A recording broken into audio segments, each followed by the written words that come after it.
Resume the meeting of December 17th, 2018. Councilmember Spencer, will you lead us in the Pledge of Allegiance? Salute. I pledge allegiance to the flag of the United States of America and to the republic for which it stands, one nation, under God, indivisible, with liberty and justice for all. Thank you very much. Roll call, please. Councilmember Richmond. Present. Councilmember Resendez. Present. Mayor Velasquez. Here. Councilmember Spencer. Here. Councilmember Lenore. City Manager Avra. Here. City Attorney Epperson. Here. And Chief of Police Westrick. Here. The agenda for the City of Hollister City Council meeting of December 17th, 2018 was posted on the bulletin board on December 10th, 2018 at 10:55 a.m. per Government Code Section 54954.2. Thank you very much. City Attorney, can you please report out from closed session? Thank you, Mr. Mayor. The City Council discussed in closed session those items agendized as items number 1 through 3 for closed session discussion, and direction was given to staff. The City Council adjourned from closed session at 6:43 p.m. Thank you very much. We're going to move to the consent agenda. Are there any items the council would like to pull? I'd like to pull item 4, item 6, and item 11, please. 4, 6, and 11. I'd like to pull item 9 and 10. From 9 to 10. Do we have any from the public? We have none from the public. Okay, is there a motion to approve? Make a motion that we approve the consent agenda. There's a motion and second. All in favor? Aye. All right, motion carries. We'll move to item A4. Thank you, Mr. Mayor, members of the City Council. Do you have a specific question on item A4? No, I just wanted for the public to understand what this is, where it is, and what the zoning is. Very well. Thank you, Councilmember Richmond. Yes, this item is an annexation agreement on a 13.99 acre parcel that was pre-zoned by the City Council on August 6th of this year per ordinance 1157. So this parcel is part of a 13 parcel area, approximately 118 acre overall site. But this parcel specifically was pre-zoned for North Gateway Commercial, and at this point, because it's already been pre-zoned, this is more of a formality resolution, essentially requesting approval of an annexation agreement, basically indicating that pending LAFCO annexation of this property, the property owner would essentially improve the site according to City of Hollister standards. Thank you. You're welcome. Do we have any speaker cards from the public? I have no speaker cards, Mr. Mayor. Is there a motion to approve item A4? I'd like to make a motion to approve Resolution 2018-316, item 4. Second. There's a motion and there's a second. All in favor? Aye. Aye. Motion carries. We'll move on to item A6.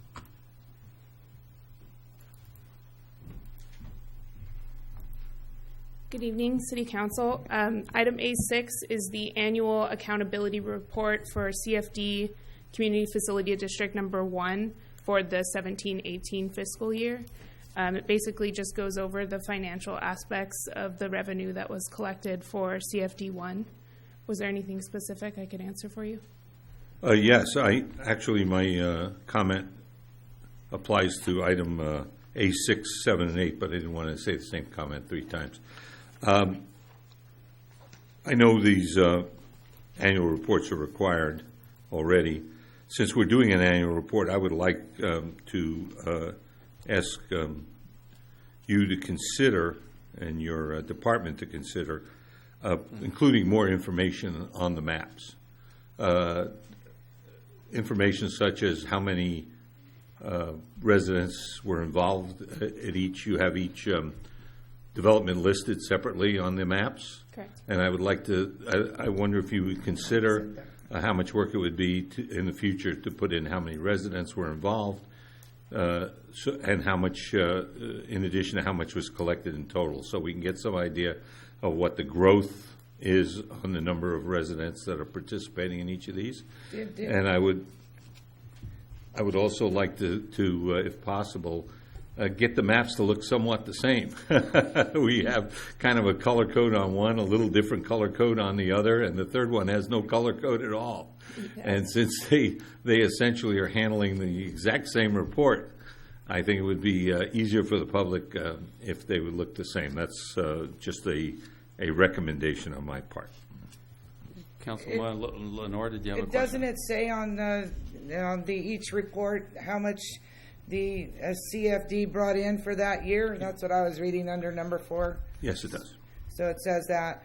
It does tell you all the subdivisions, but I thought I saw one that the first one I think listed how many units, but the other 2 didn't. Right. Okay. Okay, But it does tell you how much they collected. Any other Yes. questions from council? Do we have any speaker cards on that item? Mr. Mayor? Is there a motion on item A6? I move that we do, in accordance with resolution number 218-318, we accept item A6. There's a motion. Is there a second? Second.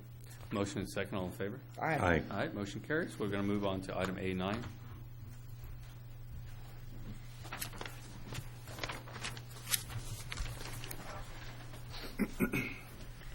Good evening, Mayor, council members. Item A9 would execute a design contract for $1,000 with a Mr. Roy Darr for an emblem to be placed on the new splash pad out at McCarthy Park. In November, we issued an open call to artists to request a design for the emblem rather than just throw the city logo up on it.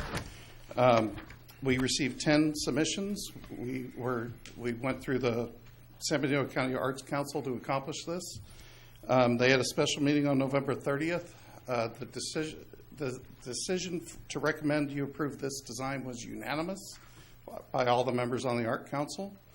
And that's why we're here today. Councilmember Sendis? I see Mary shaking her head. Maybe you can help out with this, Mary. Is it the Arts Council or the Arts Commission? I think there needs to be some clarification on that. The Public Art Review Committee. Apologize. And then my second question, Mary, maybe you can help out with this, is one of their, I would say, purposes, I thought when it was first formed, was to actually go after more funding for public art projects. Is that in your guys' bylaws? It is in the policy. I think that in this situation, the city received a grant for our affordable housing. I can't remember the name of the grant.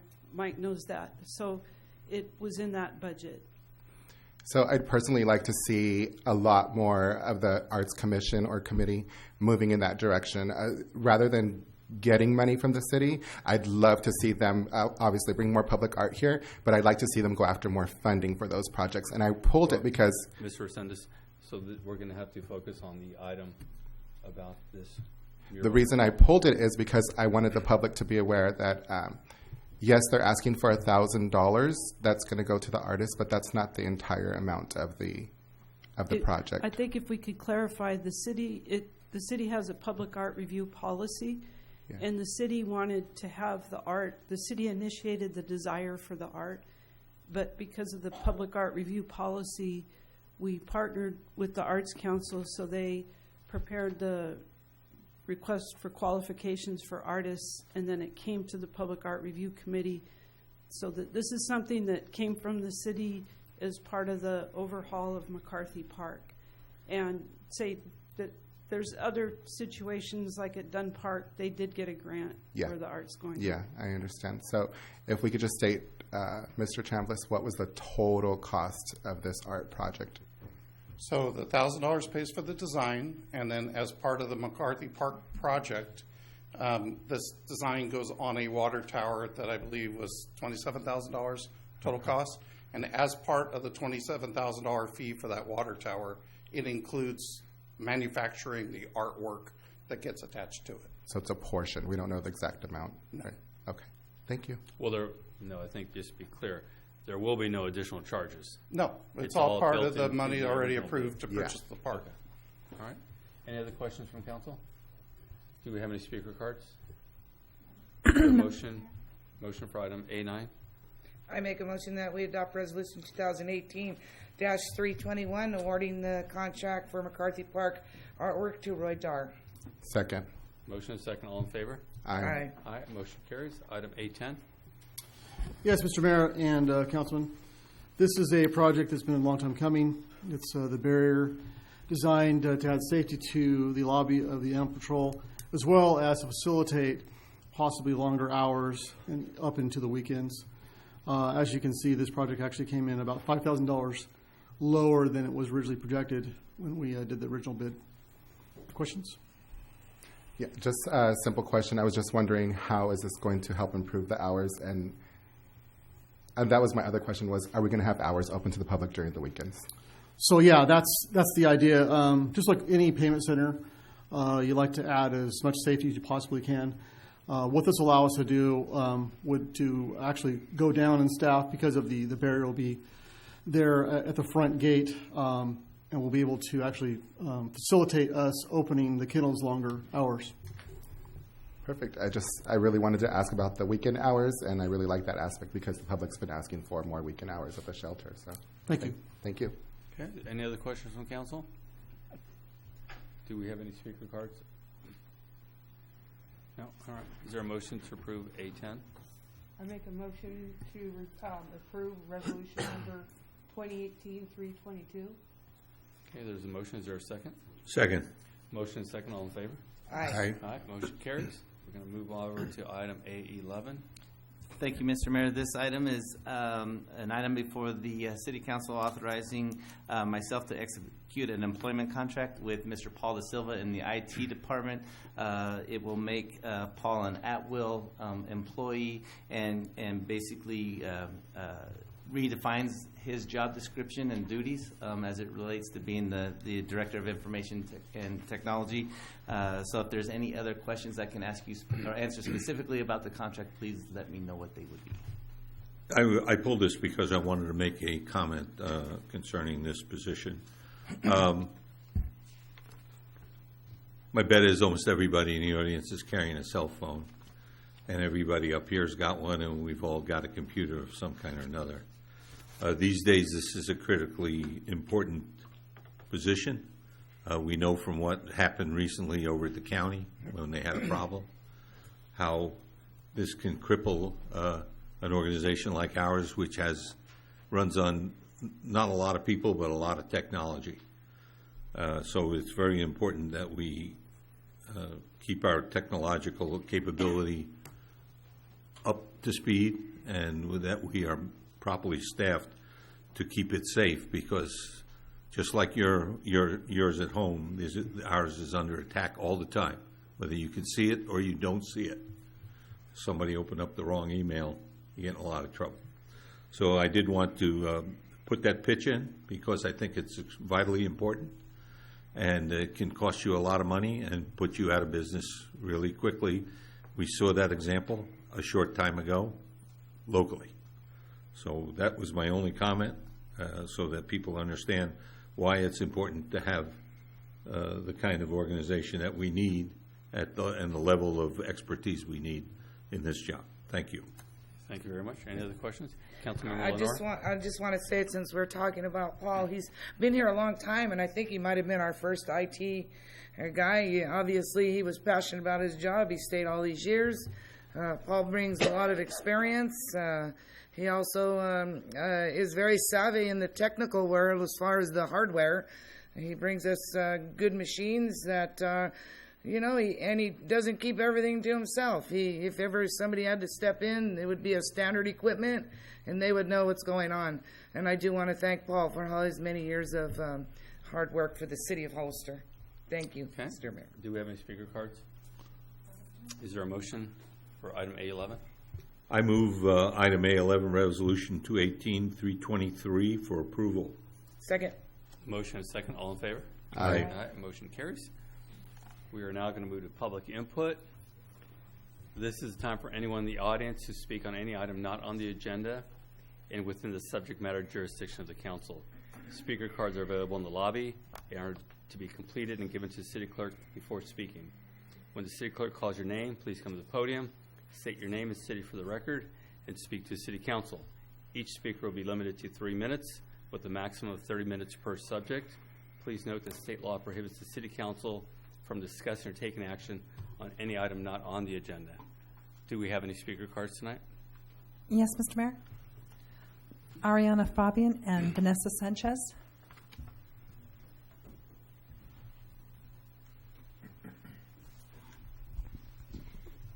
Good evening, Mayor and City Council members. My name is Ariana Fabian, and I'm a junior at San Benito High School. Hello and good evening. My name is Vanessa Sanchez, and I as well am a junior at San Benito High School. I just want to start off by thanking you all for giving us this opportunity to speak tonight. I am here to bring up the issue of flavored tobacco in the city of Hollister. In April of 2018, I, along with 4 of my peers, presented on the dangers of flavored tobacco and how they target people our age. We proposed a complete ban of all flavored tobacco products, or for these products to only be sold in smoke shops. At the end of the meeting, we were told a committee would be formed to address the issue, and we have not heard anything about the issue since then. Since April, similar policies have been passed throughout the state of California, including the city of Saratoga, the city of Richmond, Marin County, and just recently in November, the city of Santa Cruz have placed a complete ban on flavored tobacco products. And we are here today to ask why we can't have the same thing here in the city of Hollister. Will this new city council address this issue on flavored tobacco and the access that our youth has on these products? Thank you. Thank you very much. I have no more speakers, Mr. Mayor. All right. We're going to go to item D1, City Manager's Report. Thank you, Mr. Mayor. I really don't have anything to report this evening unless you would like us to bring back the flavored tobacco discussion to bring this council up to date on where we were last year, kind of the recommendations that kind of came out of some of the discussions that we had. So we can certainly agendize that for the January 22nd meeting if you'd like. Absolutely. And there's been plenty of changes. I know state law, they're looking at different bans, so we can get the update on that, what's going on, so we're clear here as a council, and different options are available. Perfect. Thank you. All right, we're going to move to item E1.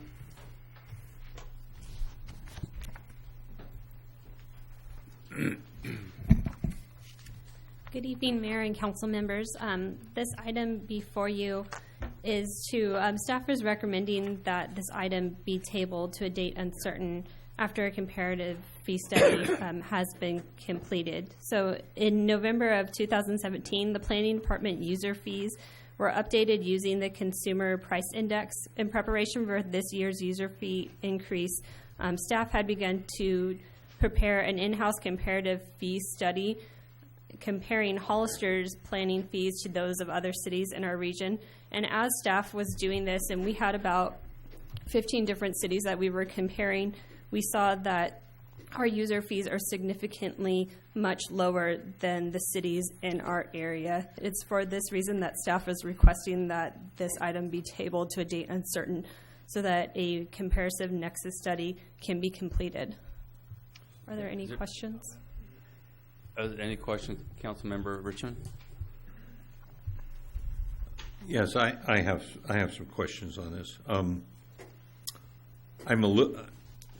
I'm never against getting information, so I'm certainly not against doing a comparative fee. I don't understand why we would need to do a comparative fee study to fix our fees.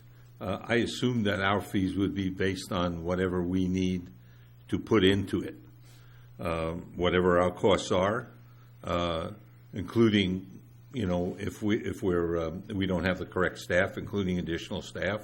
So it's not a matter of keeping them down or raising them up. I just don't know where this comes up as a comparative. I mean, we're not in competition with some other city for planning fees. If somebody wants to do something here, they're going to do it here. They're not going to do it somewhere else based on the planning fee, or at least I don't think so. So I'm not trying to force you to give me an answer, because if you're not prepared with the recommendation, that's fine. I'm a little lost on the concept. Could someone explain to me why it's important we compare user fees? Okay, so yeah, user fees we usually like to try to compare to just make sure that we're in the ballpark. In one particular situation that I was made aware of last week or 2 weeks ago was we have a local jurisdiction whose charge or fee for a tentative map is about 12 times what we're charging, and then a per lot fee that's about 10 times more than what we're charging. I think what us as staff wants to do is make sure we understand where they're coming up with their fees, so that we're not missing something, or if it really is a true cost. We're not here to throw rocks or stones at other jurisdictions about whether they are charging too much for the fee that's being for the fee for the service that's being provided. I think we just want to make sure that we have a better understanding about what the heck are they counting as far as their fees are concerned compared to what we're charging ours. You're right, Councilwoman Richmond. It's a pretty simple formula.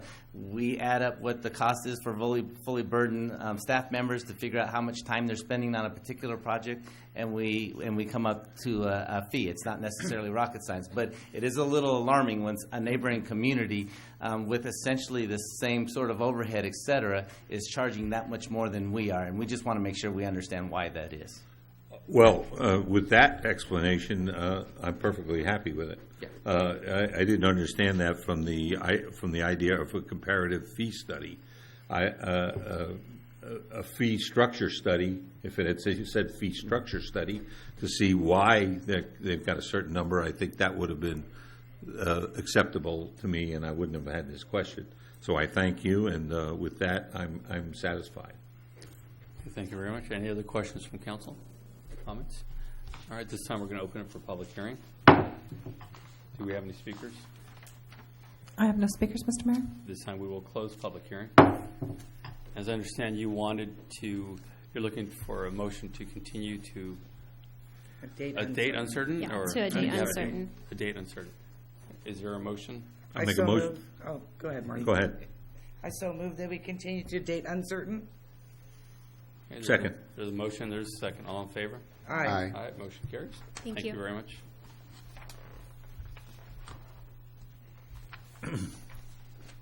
We're going to move to item G1, report from city council members. And I don't believe any of you council members have been assigned committees yet, except for myself. And I did have a meeting with Santa Clara County, the mobility partnership, where we're working together to try to build a better Highway 25. The meeting is going well with our partners in Santa Clara County, and the discussion now is how do we improve Highway 25 on the Santa Clara side. So we're looking to start discussing the widening of Highway 25 from the 101 through San Benito County with our partners in Santa Clara County, which is a major step from where we were 3 years ago when it was completely our problem. So it's a good thing we're seeing the momentum there, and now as soon as we can agree on the vision of the big picture, then we're going to work with our partners at the state level and the federal level to also help. So, and that decision, by the way, was largely in part to this community approving Measure G to finance our portion of the road. So all of you are going to be rewarded soon. Well, not soon, but with the new highway. So we're working towards it. Okay, we're going to move to item G2, informational reports from the council members. Councilmember Lenore, do you have anything? I do not, since the last meeting. Okay. Councilmember Spencer? Nothing here. Okay. Councilmember Sendis? This is the part where I talk about all of the events that I attended. Anything you want to talk about? Anything All right. you wish to see in the future? So it's been busy. I went to... Just keep the list to one item or two items. I'll try. No more than 5, I promise. The SNP bus. I went to go check out the SNP bus. It was pretty nice out there to see affordable spay and neutering here in our community. And I'll talk fast. That same day, I went to take my dog to have a picture with Santa to raise funds for our animal shelter and Pet Friends, I believe, out at the Garden Mart. I attended the Academia de Mariachi Alma de Mexico, which was a toy drive for the local Salvation Army here in Hollister. And last, I attended the Parks and Recs and Planning over at the Firehouse 2 to find out about possibly applying for a grant for a park over there, which I have to say I was really impressed by that and the turnout. So great job to everyone for that. Oh, and there's one more. My favorite, I went to the Youth Council meeting here, and I was really inspired and excited to see some of the local children here moving forward with some of the decisions here, and I'm really looking forward to supporting them. Last, I'd like to agendize the review of the growth management plan here in Hollister, and I would also like to see about ensuring that the developers are paying impact fees here in Hollister for the next meeting. Thank you. Thank you. Councilmember Richmond. Thank you. My first comment is these meetings really move along without Marty Richmond in the audience. I noticed that. I'm going to be home for dinner. I also attended the animal shelter and Pet Friends event at the Garden Mart and ran into Council Member Resendez. And I also attended the park planning session behind for a park behind Fire Station Number 2, and also ran into Council Member Resendez. Looks like I'm going to run into him everywhere. And I want to thank the staff. I want to thank the staff in both cases, the staff of the animal shelter and the hardworking staff at Parks and Rec and the planning people who came out. And I want to thank especially the public who showed up. And by the way, we get points on our application for the grants from the fact that you do show up, the public. So it is important that you come in and put your nickel in the thing. I should tell you that I did have some ideas on it that I wrote on a message and sent to a planning commission. Mary Paxton, I don't expect that they'll get any special treatment. I don't want any. I just thought of some things after the meeting that I did not mention. I do want to talk a minute about agendizing an important item, and that is I had a whole list of things that I wanted to agendize for our future. The general plan update, which is way overdue. My promise is to try and work on congestion.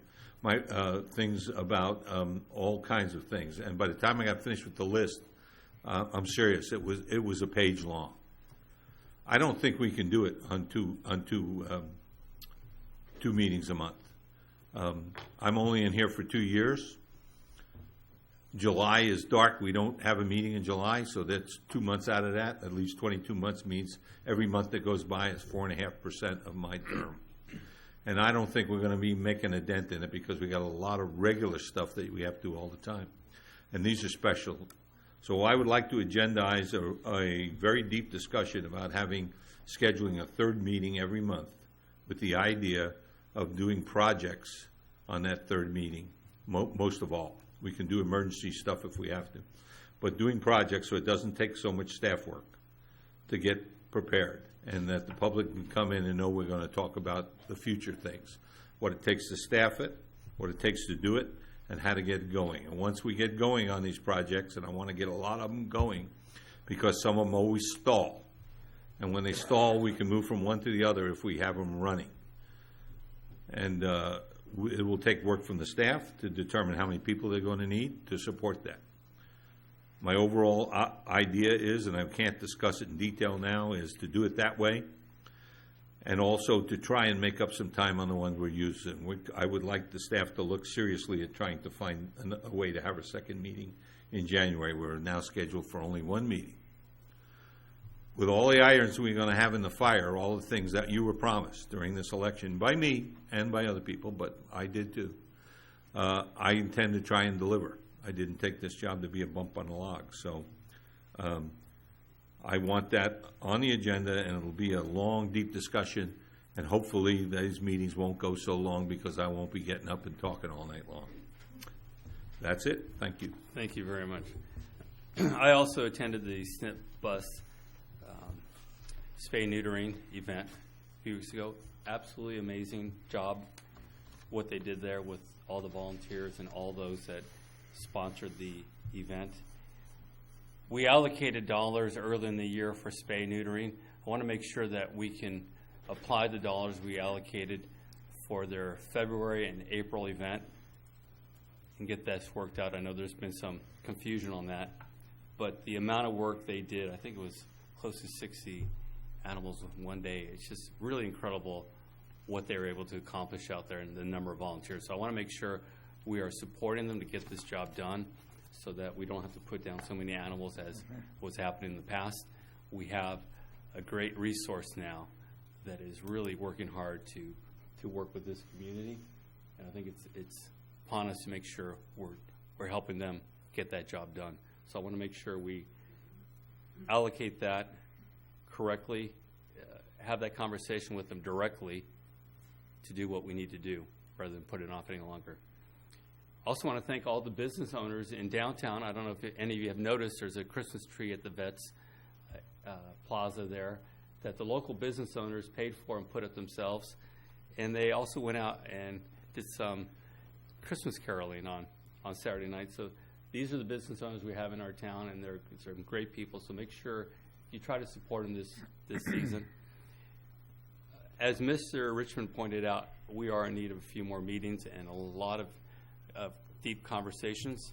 What I would like to have is a special meeting in January to discuss our finances. I think we need to start with our finances to make sure we're all understanding exactly where we are financially, and also to understand or allow the public to understand. All of you that paid your recent property tax saw quite a few items on your property tax bill. We need an update from all the different agencies. When do all these sunset? What were they for? There's some issues on some of those that are out there, especially the highest cost one for the reservoir. We need to have a discussion about it because it's not fair to the public to not understand all the bills they're paying and when they're going to sunset, because there's quite a few of them on our tax bills at this time. So what I want to do is start with our financials here so we're all clear where we're at today, where we were as when I first came in here. We were in some deep financial trouble, and where we want to be in 5 years, 10 years, and 20 years. And if we don't start with that, we're going to have a hard time succeeding with any of our plans. So thank you, Mr. Richmond. I agree with you. We need to do a lot of hard work, and we're going to have those extra meetings to make that happen. Okay. We're going to now go to City Manager. Did you guys speak? Was I not paying attention? They were quiet, yes. Okay. So for this evening, one of the things that I wanted to discuss is, again, we have 4 relatively new council members seated now, which is pretty exciting. We have a new mayor and new council persons league meeting coming up in the middle of January that I understand most of you are going to. I'm excited about that. I will be there as well with you. But prior to going to that, the big suggestion for me is to probably have a 2 meetings. We used to call them, or we call them 2-2-1 meetings. It's an opportunity to have a discussion without there being a quorum. So I'd like to have 2 of you at each one. We'll have all of our department heads and primary staff members there. I want to be able to give you sort of a good down and dirty introduction to the way we do business here at the City of Hollister, try to give you a brief overview. Once you attend the league meeting, you'll probably learn a lot of other things. And then I'd like to have this sort of the same meeting when you come back, just to make sure that you're comfortable. If there's any questions that you have at the league meeting about a particular way we conduct business, if it's proper, if it's not proper, you can ask those questions when you're there. If you come up with new or interesting ideas when you're up at the league meeting, please share them with us. And then I just want to make sure that you're comfortable with the way we're doing things. If you're not, we can always look at changing the way we do business. Again, there's 4 of you, 4 relatively new faces, and we're always trying to make sure that the next practice is the best practice, not necessarily past practice. So we'll move forward with that. So I'd like to do that sometime after the first of the year, if your schedules will permit it, and then we'll finish up sometime in the back part of the month. Bill, would it not be easier just to have a special meeting so everyone is here together and so we're not repeating the same question? Well, we could. I think that one of the things about having a special meeting on something like that is I don't know if everybody's going to feel comfortable asking the same questions. I just want to make it sure that everybody is comfortable. We usually sit around the table and do it that way, but if you want to do it as a special meeting, we could. I was just assuming. What's the purpose of repeating? It's just staff time. There are 4 new members, and it's better that we all have that conversation together, same page from the very start, rather than one person asks one question at one meeting, the next person similar question but a little different. Might as well do it at the same time. I think it might be helpful for all of us right now to come together and get a good understanding of how the city works and get those questions out there. Fair enough. I just want to make sure that we're and I don't mind doing it all. I don't mind doing it all at the same time, but we want to make sure that we get the questions that you feel that you need. Let's ask the council members. Is they're okay with that, or would you guys? The more transparency, the better. So together as a group. I'm okay all at once. I have no objection. Okay. Yeah. Okay. Do it once. We'll do it off. We'll pick a day that we can get together then. All right. Okay. Is that it? That's it. City Attorney. Thank you, Mr. Mayor. No statement. You don't want to talk about the Brown Act and all the things that we all need to know about here? Not today, Mr. Not Mayor. today. We'll learn that at the meeting in Sacramento. Okay. Chief? This last weekend, we had our 4th annual bike giveaway through Turning Wheels for Kids. We gave away 90 bikes to area kids with helmets that were fit. We were assisted by the Hollister Recreation Department. We appreciate all the volunteers and all the help we got. Thank you. Okay. City Clerk? Deputy City Clerk and I attended the New Law and Elections Conference last week, and there were a few bills that are coming up, but I wanted to just point out 2 bills and one other item, and that's AB 216. And what that's going to do is this bill would clarify that the elections official or the San Benito County Register of Voters would be required to deliver to each qualified applicant. Basically, they would have to prepay postage. So it would require them to prepay postage, which would, of course, mean an increase in election costs for us and others. So just so that you're aware, election costs are going to be going up there. I don't know by how much, because I'm sure it'll be shared across all the entities that are consolidating. The other thing is Assembly Bill 2188, which is a campaign disclosure. So basically, when you're doing a campaign and you're posting things on Facebook or any kind of social media, it will require you to say who funded the ad if it was over $500. So it's just a heads up that that's coming down the peak. And then good news, the FPPC is working, has upped the gift limit from $470 to $500. So, woo! And that's it. That's all I got. So I wonder what gifts. I've never received any gifts. And that's okay. Mr. Mayor, may I digress for just one moment? Yes, you can. Okay. You did mention something that I think is actually relatively important, just to mention real quick on the Brown Act. I noticed that most of you are becoming more and more involved in community and events, and 3 of you may end up at the same location. Please understand that that's absolutely okay. But I would also suggest that you mind your P's and Q's when you're doing that, because perception is everything. So we know that it's important for you to be out in the community and be involved, and I don't ever want to sort of suggest you don't do that, but I also want to make sure that we don't run into a situation where we're trying to defend the actions of the council members because they happen to be at the same event. So that said, I encourage you to kind of look at the Brown Act rules real briefly. You're going to get a good lecture on it when you go to the league meetings. So I'll leave it at that. And I could add just one other thing, and that is if you do all attend and see each other there, just sit at different tables. then the perception's not there. We've actually had that discussion at the last meeting we were at, and we kind of set as a general rule for ourselves, the first two people there are good. The last person that walks in has got to turn around and go away just to be safe and not have any future problems. And that's just kind of the rule we came up with. Okay, if that's your rule, that's fine, but I don't want to discourage people from not participating. That's the other thing. We'll work on tweaking that rule because that's not really fair for that last one entry. Okay. Come early or stay at home. We're going to move to item G3.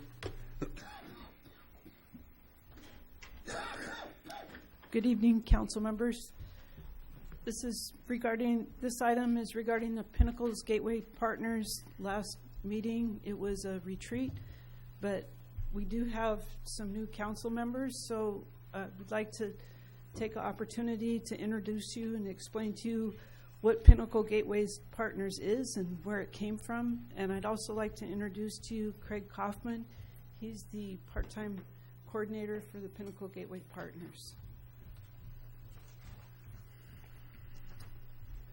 So first, in 2013, Pinnacle's National Monument was changed from a monument to a national park. And I've come to learn through this partnership that's like the gold standard, having a national park. So this is very special to this region. And that was spearheaded by former Congressman Farr. Part of the legislation that enabled this stipulated that it was for economic development.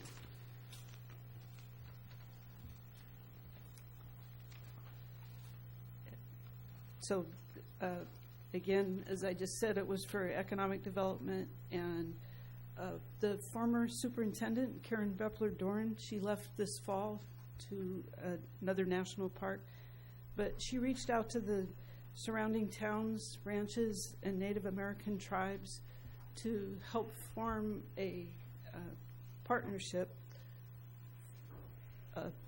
related to Pinnacles. And and we'll touch on that a little bit later, but there was a lot of excitement, I think, when we had the national park status. There was also some animosity between the gateway communities. People were competing to be top dog or to say they were the gateway. No. But we all did something. Hollister, we're this on the left, that's a gateway feature that will be placed on the roundabout at 4th and Graph. It's substantially constructed, and it's waiting in storage till the roundabout is completed.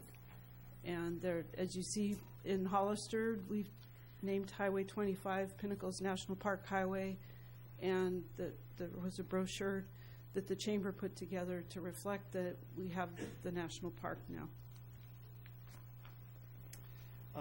King City then also formed and did a few things to promote the west side.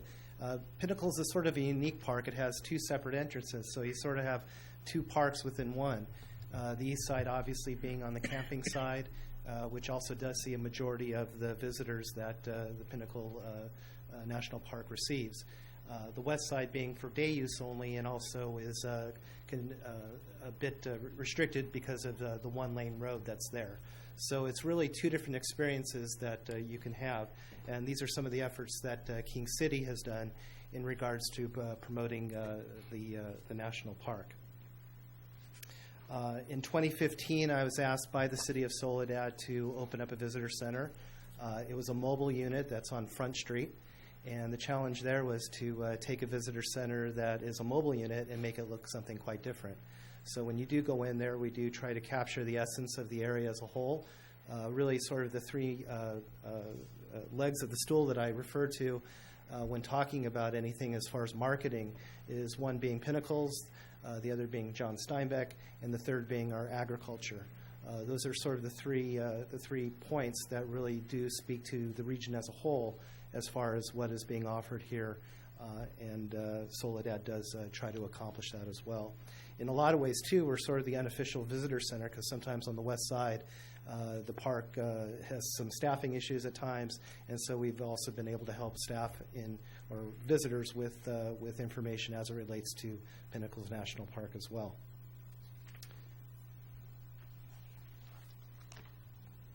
Shortly after the park changed status to a national park, Karen Vepler-Dorn, the superintendent, secured a grant, a Rivers Trails and Conservation Assistance Program grant with the National Park Service. And there was a facilitator named Linda Stonier, and they reached out to the Gateway communities to come together and see if they might work together in support of the park. And there was bi-monthly meetings. A lot of them were originally at the park. Then they started to move away from the park. The grant was extended for a year, but one of the first meetings, there was a presentation from the Yosemite Gateway Partners. And one of the things they emphasized is that it was a partnership, anyone could join. It wasn't a territory thing. And that also that they broke down silos. And I realized as a staff person that we were very siloed.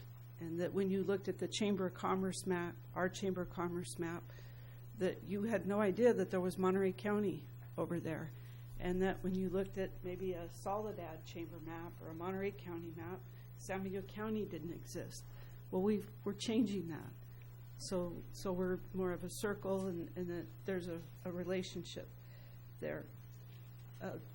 Near the end of Linda Stonier's term, the National Park Service had staff come out, and they had what's called a collaborative clinic.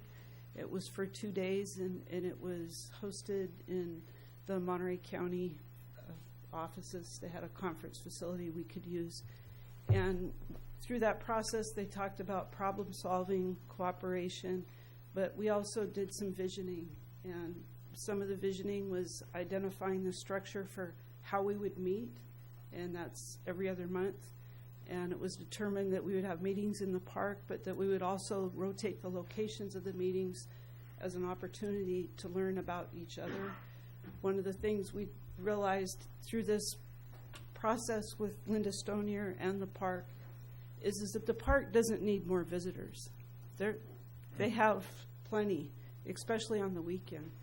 But that we can help them with messaging that this is a legacy. This is something that they're required to protect for future generations, for our grandchildren and great-grandchildren. And so we as a Gateway Communities play a role in helping them protect that resource. And some of the ways you can do that as city council persons, and to explain to your constituents that the best time to go is on a weekday. You'll have the park to yourself. On the weekends, more and more, the peak period, they used to say 10 to 2, now they're saying 9 to 3.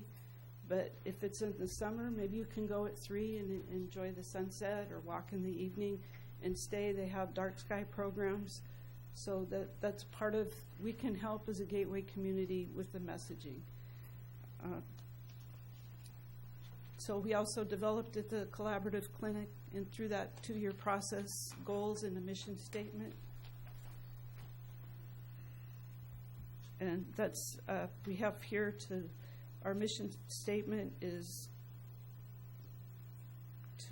for the Pinnacle Gateway communities to work together to protect resources, to inspire visitors, and to foster economic prosperity and community enrichment for the long-term stewardship of Pinnacles National Park and its gateways. So some of the benefits of regional tourism is again being able to sort of speak to the 2 different entrances, and also again to be able to take the impact, because we do know that the park itself is saturated, and so if people are getting turned away, or if there's long lines at the entrances, that we're giving them alternative ideas of what to do. Spend money in the downtown, eat at the restaurants, gas your car up.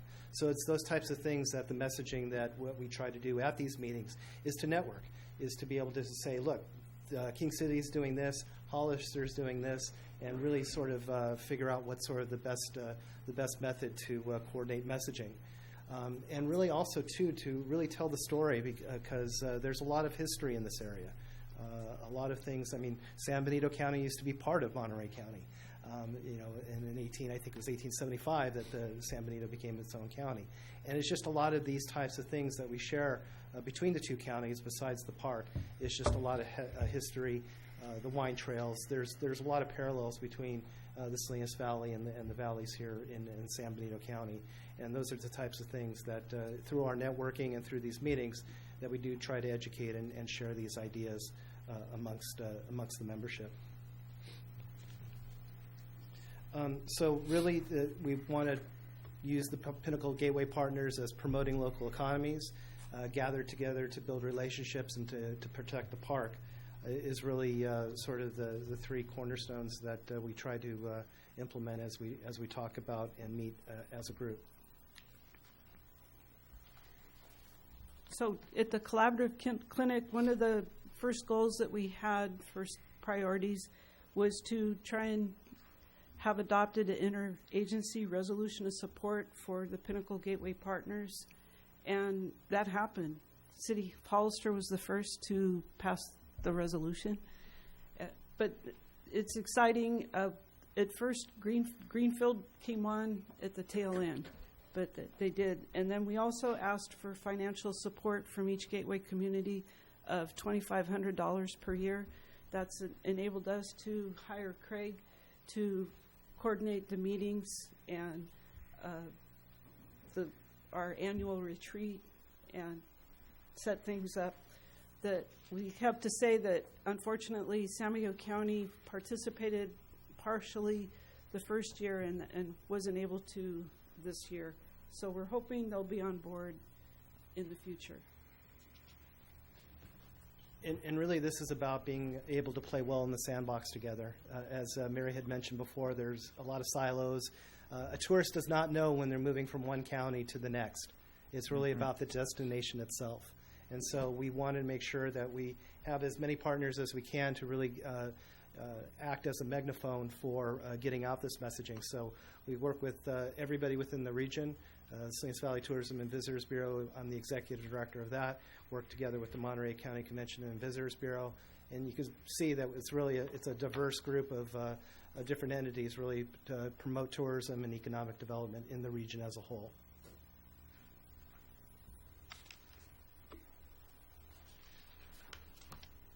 So opportunities to increase and expand gateway partner involvement, retain leadership for sustainability, and also the volunteer internship opportunities at the Pinnacles as well.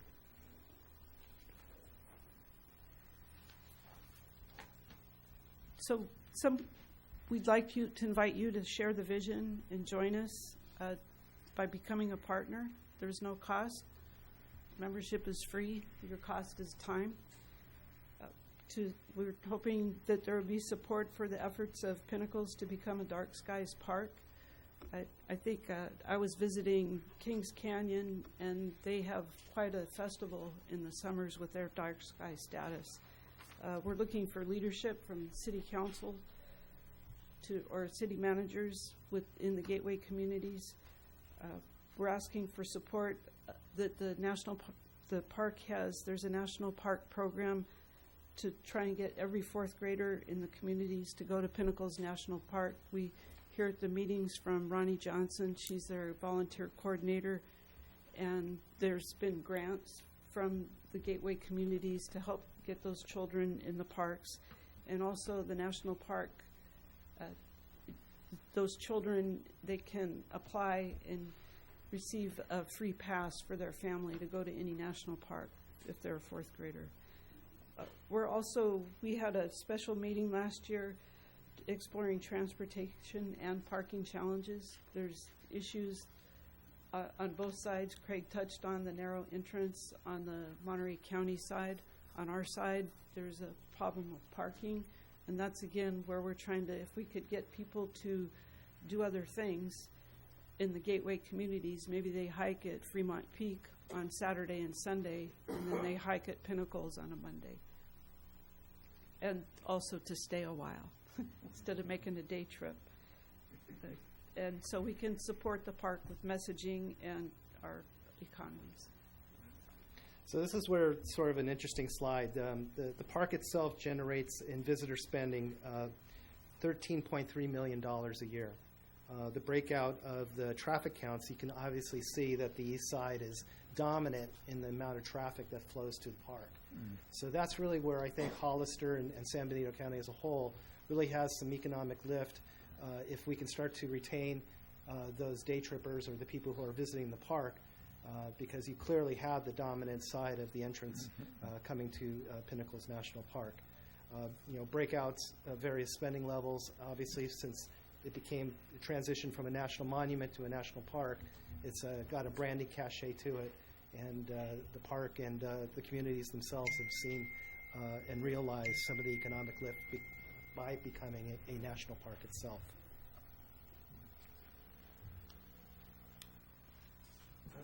There's also an economic lift from the jobs. There's, I think this shows there's 171 jobs related to Pinnacles National Park. They also have internships programs, and a lot of the interns, they get paid, but they don't provide housing. So they really try to emphasize hiring those interns locally. So this is a great opportunity for our youth. That there's also a lot of opportunity there for volunteer, which is important for building a resume for college or for future jobs.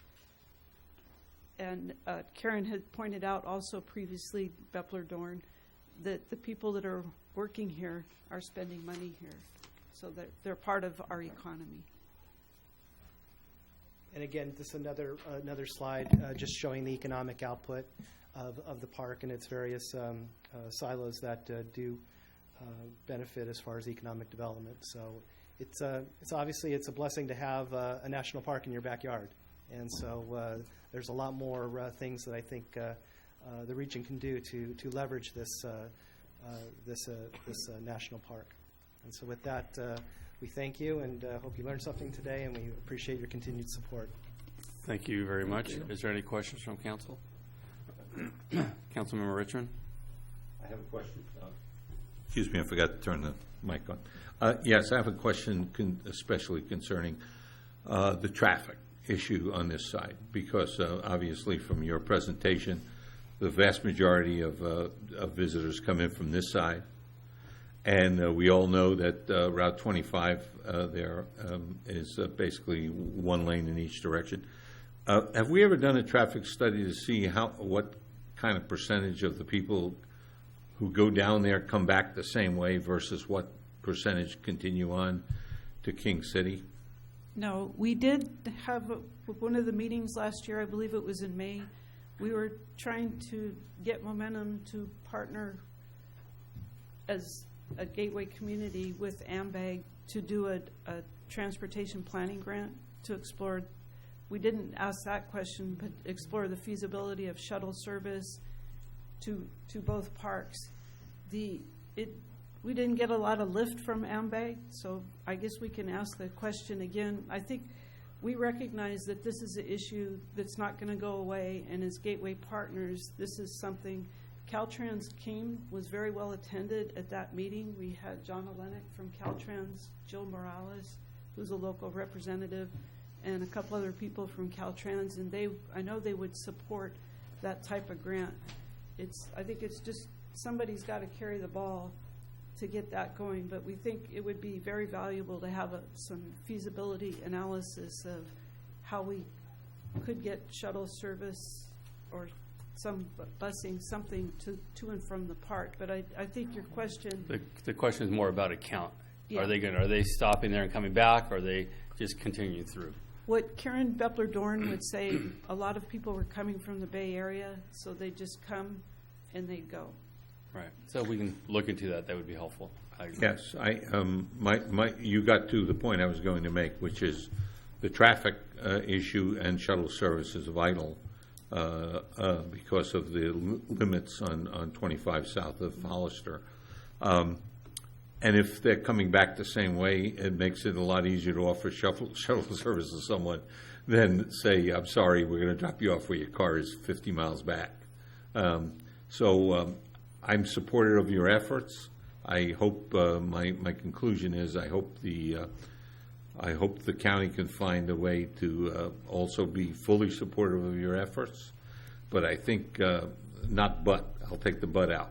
I'm pretty sure one of the key items is going to be able to smooth the transportation issues on 25 south of here.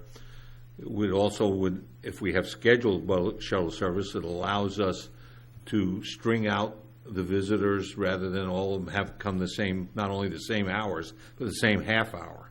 Okay, and also revitalizes, offers the economic opportunities that you mentioned. So I am highly supportive of your efforts, and I appreciate them. Thank you very much. Thank you. Councilmember Resendez. I, too, am highly supportive of your efforts. I think it's no secret. Everybody knows that we have an influx of tourism coming right through our town, and we have to work together to find ways to get them to stay, shop, and enjoy Hollister. Aside from that, I am hopeful that the county will get involved because from my understanding, County Board of Supervisor-elect Peter Hernandez attended the last meeting. Do you remember that? He did. So we've got a couple new supervisors. Gilio also. And Councilmember-elect Gilio. So I'm hopeful that we can work together in the future and to ensure that both the city and the county are collaborating with this Gateway project. Thank you. Thank you very much. Do we have any speaker cards? No, Mr. Mayor. Okay, thank you very much. Just one last thing. The next Pinnacle Gateway Partner meeting is at the east entrance to Pinnacles National Park. It's on January 17th from 10 a.m. to 2 p.m. And the featured topic, at the meeting there's always an introduction section, and then we hear from the park announcements, and then there's a topic, and it will be bats and caves. Cool. Perfect. Mary, I'm sorry, one more time, the location of that meeting was? Pinnacles National Park East Entrance. Thank you. At this time, we're going to take a 5-minute break to get our students' paperwork filled out and get you guys back home doing your homework.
G4, the Downtown Parking in lieu of Fee Committee, Ad hoc Committee.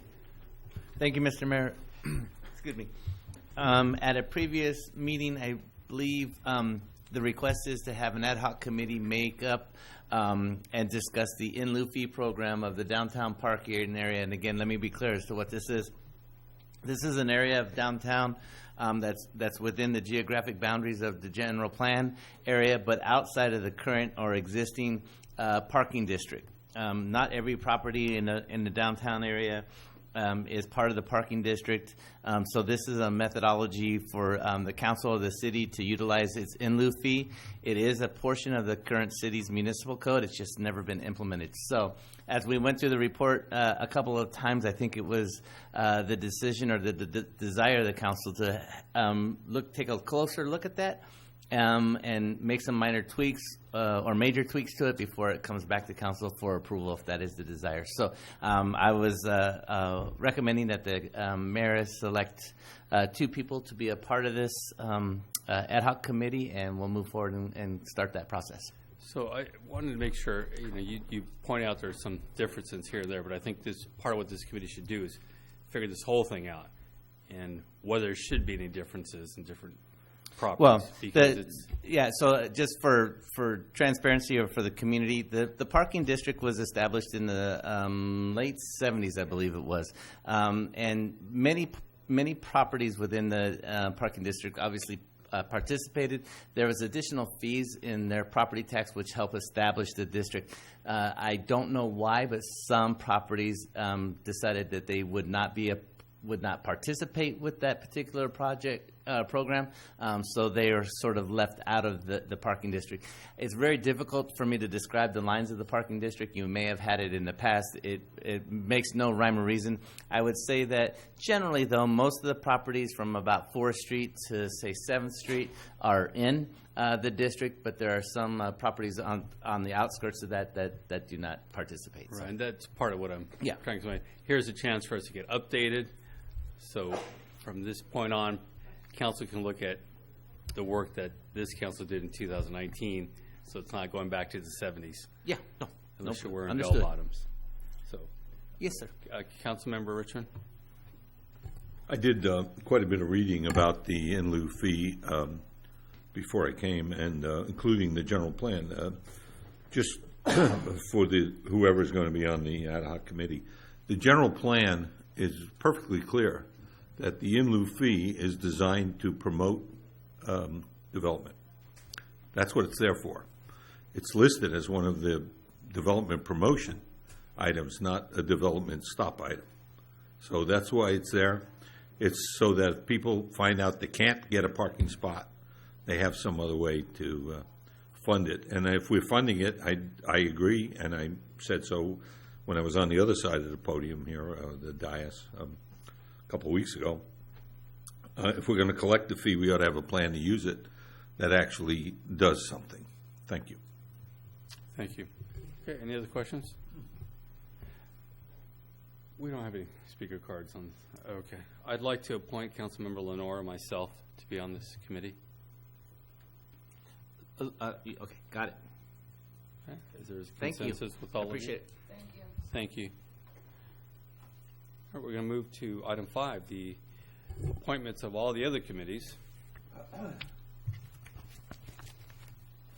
guys will have a lot of fun with. Are you ready, Ms. Black? I am. We'll go through these things as quick as we can. Council of Governments, COG. I'd like to appoint Mr. Richmond and myself.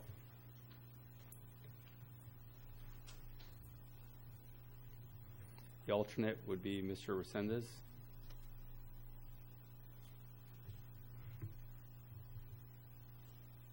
Let me know when you're ready. Okay. Next one is the LAFCO. I'm actually appointed through that. Those are 4-year terms. I'm going to reappoint myself.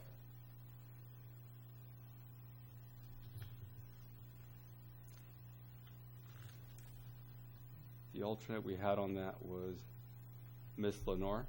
Councilmember Lenore? Well, actually, there's a little confusion. I might want to clarify this. The alternate is actually chosen between the city of Hollister and city of San Juan Bautista, is how this actually works. So we need to. I thought that was for the community, Monterey community. It's the same as this one? For this, okay. Exactly right. So, but at this point, we'll have Councilmember Lenore as the alternate. So the two, there's just one and then an alternate? Okay, got it.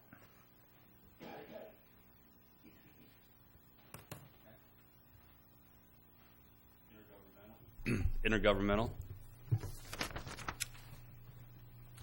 I will appoint myself and Councilmember Sendez. And the alternate, Councilmember Lenore.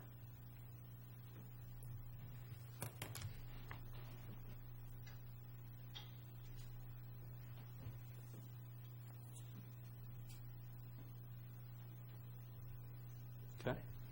Fire Protection Committee, be myself and Councilmember Richmond. Mr. Mayor, can I make a comment on that? That has nothing to do with the appointment. Since that is an ad hoc committee, is it not, or is it a formal committee? It's an ad hoc committee. I would recommend that you consider changing at the appropriate time and place the name of that committee and extending its scope, not just fire protection, but also natural disaster emergency services, if we do not have a committee for that, which I don't think we do. I think it's very important. I've mentioned it many times, and I know many of other members of the council and the public think so. So the Fire Protection Committee is part of that, and as that matures, there's less work to do with the contract, of course, but I would like to make sure we're fully coordinated with the county, and also we have our implementation plans in. I think it's important to do that if the council agrees. And I would say to you, I absolutely agree with you, because now that it's a long-term contract, the reason to meet is not as important as it was before, but the meet for preparing for natural disasters is always very important, and we need to be having more updates. So this committee would not be meeting as often as it was in the past, but that is a focus that we need to take care of. Thank you. Early on. So I had Councilmember Richmond and Councilmember Spencer as the alternate.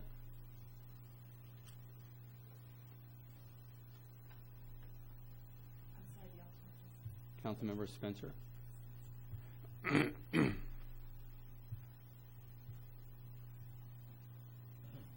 And at this time, did you want to change the name of that committee from Fire Protection Services to? At the appropriate time, I think the name should be something like Emergency Services. If I may, oddly enough, we're going to be meeting with the EOS director tomorrow in the morning, so we can start talking about how to do a transition, and we'll come back to you for a formal change. I agree. Thank you. Thank you. Thank you. All right, we're going to move on to AMBAG. If you're ready, Ms. Black. AMBAG, Councilmember Lenore and Councilmember Spencer as the alternate.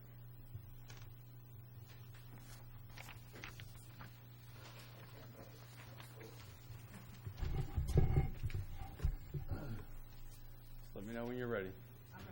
Okay, Governance Committee, Councilmember Lenore and Councilmember Spencer.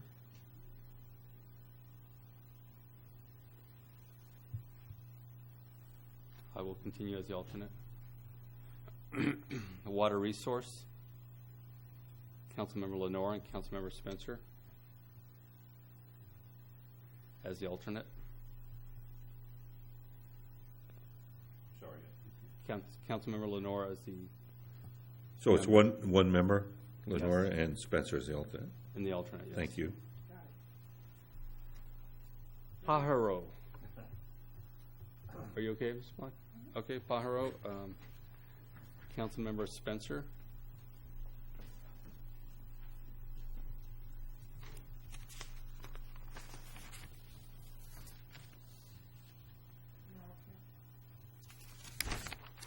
I think I'm automatically appointed as one of the, I'm not sure. We'll go to department liaisons. I have the San Benito County Integrated Waste. That's on the next page, on my sheet. Do you have that before? I thought the I one? gave you one Oh, I have my own Oh. cheat sheet. If you want me to do that next, if it helps you. San Benito County Integrated Waste would be Councilmember Spencer and Councilmember Lenora as the alternate.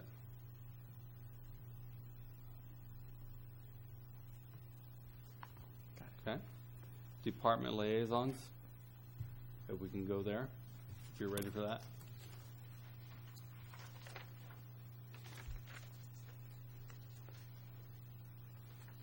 Yes, Ms. Black? Yes. Just let me know. I'm ready. Okay. Administrative Services, Councilmember Resendez. Police, Councilmember Lenore. I will continue with the Fire. Community Services, Councilmember Spencer. And Development Services, Councilmember Richmond.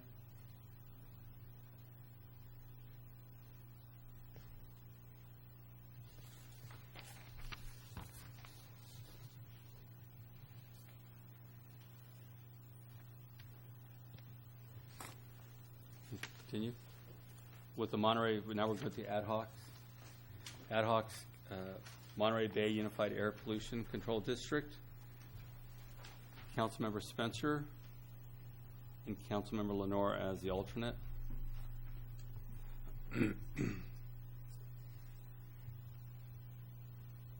Ready?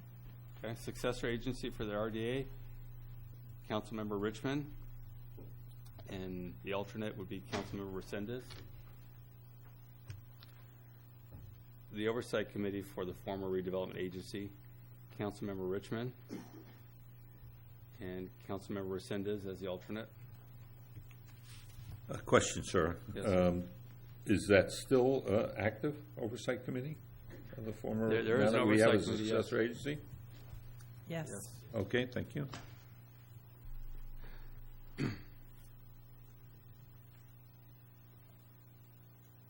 You have that? The Senior Advisory Area Agency on Aging Advisory Council, Councilmember Lenore, Councilmember Spencer as the alternate. Ready? Okay. Monterey Bay Community Choice Power, Councilmember Lenore as the alternate. I'm the alternate? Well, it's Mr. Freeman. Split thing between San Juan and city, right? Right, and Mr. Freeman right now out of San Juan is the appointed member, and you would be the alternate.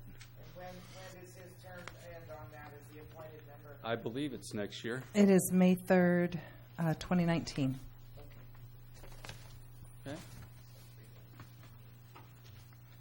To continue with the ad hoc committees, we have the Revenue Subcommittee.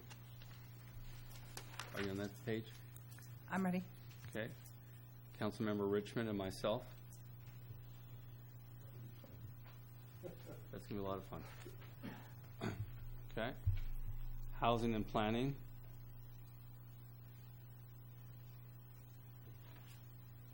Councilmember Resendez and myself.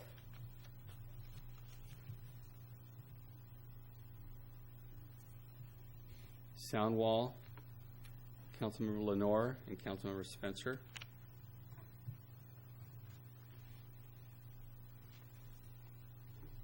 Tel Center Task Force, Councilmember Resendez and myself.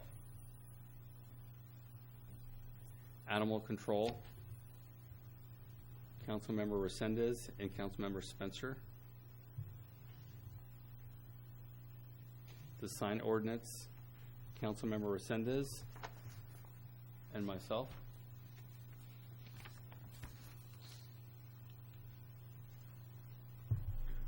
Next page.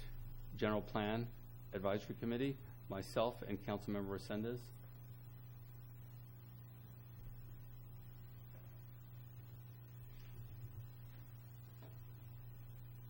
Economic Development, Councilmember Richmond and Councilmember Resendez.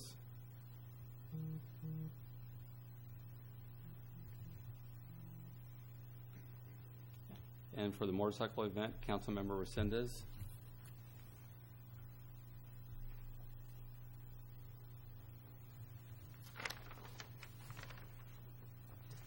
Okay. And that is it at this point. I have one more. It's called. You have one more. Yeah, it says parking. Parking, we just did. We did. Yeah, they just did that prior. No, parking was Councilmember Lenore and myself. Christine, why don't we go ahead and make the ad hoc committee for the in lieu fee and any parking committee the same? Yeah. I didn't know. Thank you. I didn't know if there was some committee that discussed.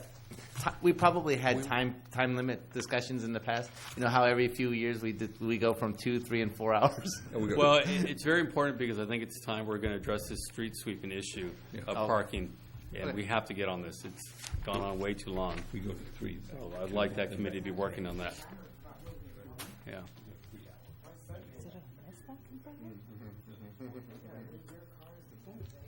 Yes, you do. My son got 2 tickets already. I said, figure it out.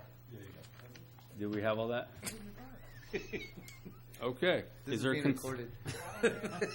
Is there a consensus from the council? Yes? Yes. Okay. Yes. Yeah, Thank perfect. You, Mayor, for my Thank you. Thank you. We're going to have fun, and they're all very important, and with every year, we change them around a bit as you're feeling comfortable with each committee. So, okay, we're going to move over to item G6.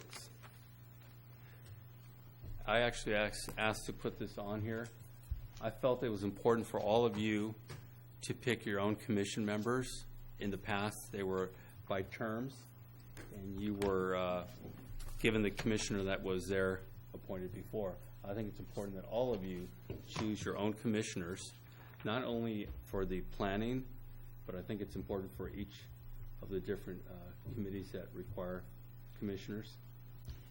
But It also has a cohesiveness because the Airport Commission and the Parks and Recreation Commission is that with a little bit of tweaking, I think the city manager and I discussed that we would try to change their bylaws. They're already concurrent with council terms, but I think we want to try and change the verbiage so it's concurrent with the council Well, I think member. in the example of if a council member were to leave midterm, a new council member comes in, it should be for that new council member to choose who they want.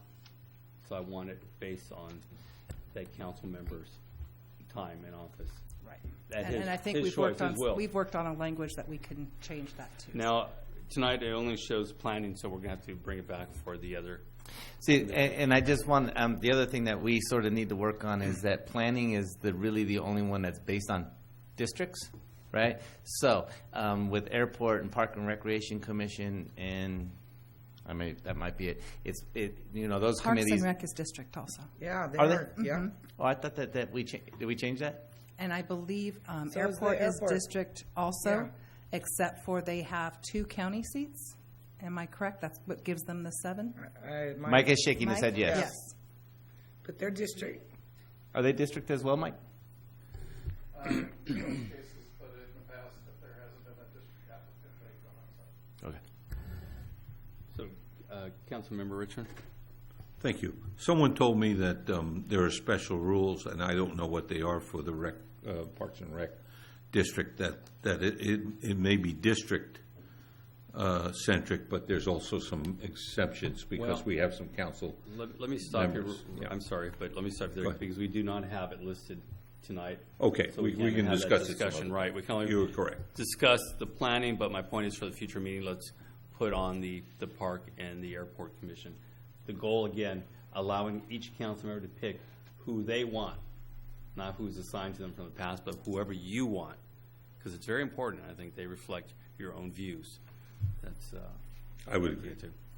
Okay, Councilmember Lenore. Well, I'm glad to hear that, Mr. Mayor, because I'd like to present something to the council tonight. I was appointed on the council on October 15th, and we immediately advertised for an opening on the planning commission.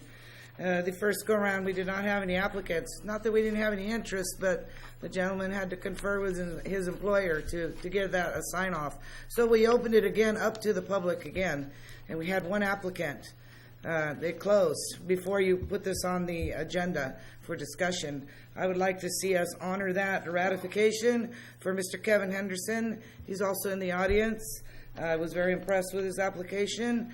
He has an engineering background. Well, Ms. Miller, I'm going to stop you again because I'm not on the agenda either. We're talking about ratifying a planning commission, right? We're talking about how we're going to change it so we can have your choices. So as well, your my choices, seat's vacant, Mr. Mayor, right, and I'd like it filled. And we will do that for you if you have your choice already, but we have to agendize it. We will place that on the agenda for We January 22nd. have to have it on the agenda to have a discussion about it.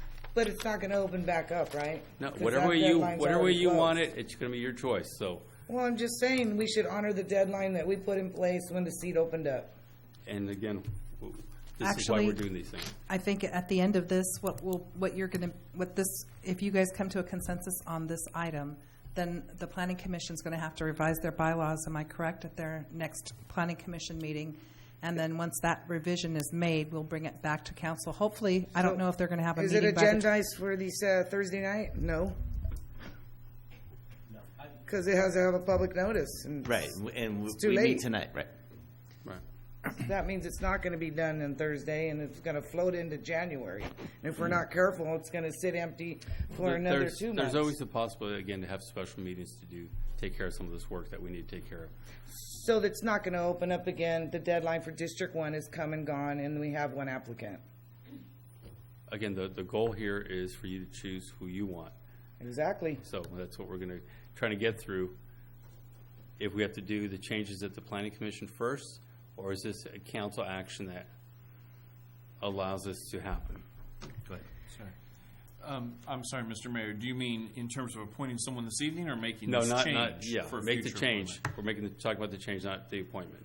The council can make that change. So as we're doing tonight. Yes. Then the question is, do we have to wait for the Planning Commission before that takes effect?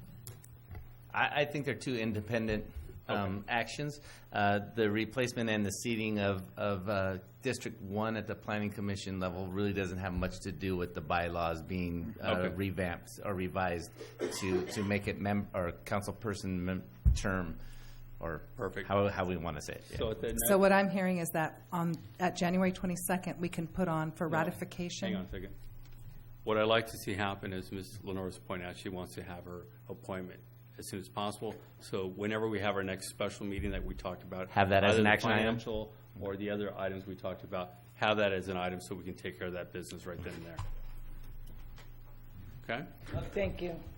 I'd like to make a comment, please. Councilman Richmond. Thank you. I think I'm agreeing to that because I agree with what you said, that people should get who they want. I think that's fundamental. You run on whatever you run on, and you should get who you want to represent you. Since we are changing the system, I just don't, this has nothing to do specifically with Council Member Lenore's request. This is just the whole system. You don't want to say, okay, you guys are all gone and not have something in place to get somebody in there. So we have to time this out somehow. I just think that's very important. Yes, we can say we want to do it, but timing it out properly so that people are prepared to take those places as people leave or are told thank you for your service. We have a planning commission. We don't wind up with a hole where we got 3 months and no planning commission. I think that would be a terrible thing. Well, I think as we're restructuring this, as we're elected, we'll be making those appointments earlier on as we have this structure so that those commissioners can be appointed sooner rather than later so we're not in this type of a situation. Okay? It's just a couple of changes here. It makes it a little difficult, but at the end of the day, all of you are going to choose who you want to be your commissioners. It's tough doing when there's only 4. That was my other objective, fulfilling it ASAP, because people miss and then you don't have a quorum. Mm-hmm. I agree. You know about that.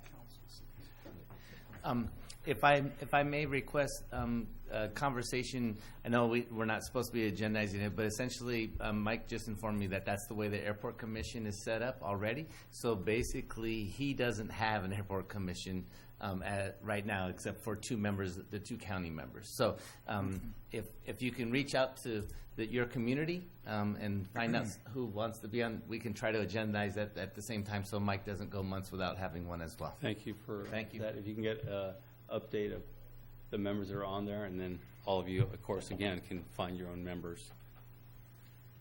Okay. Is there any from Parks and Rec also? Should I put all three?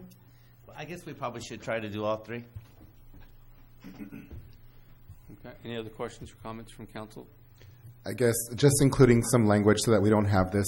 I think Marty touched on that too, but it doesn't make sense that we're going to all be elected into office new and then everybody's just gone. We have to keep the meetings going. So if we can just make sure that we put that language in there. Yeah, this is just an awkward. Usually, yeah, I've been here 25 years. I've never seen this before in my life. Usually, there's 3 people running. Yeah.